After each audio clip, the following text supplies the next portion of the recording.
bílém sněhu budem si hrát.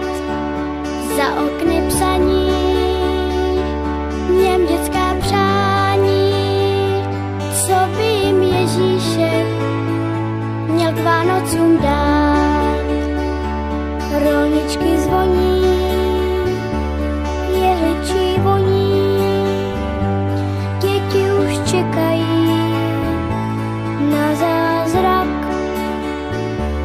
Všude je klid, co více si přát, štěstí a lásku můžem si dát. V tom čase vánoční půjde na půlnoční, všechno se třpytí a padá sníh.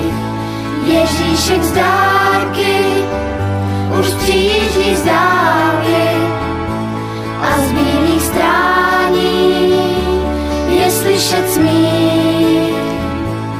Je štědrý večer, je radostný čas,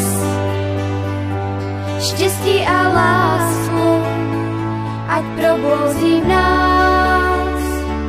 Jestli jste mladí a nebo staří, ať vaše oči radostí září. V tom čase vánoční půjde na půlnoční, všechno se třpytí a padá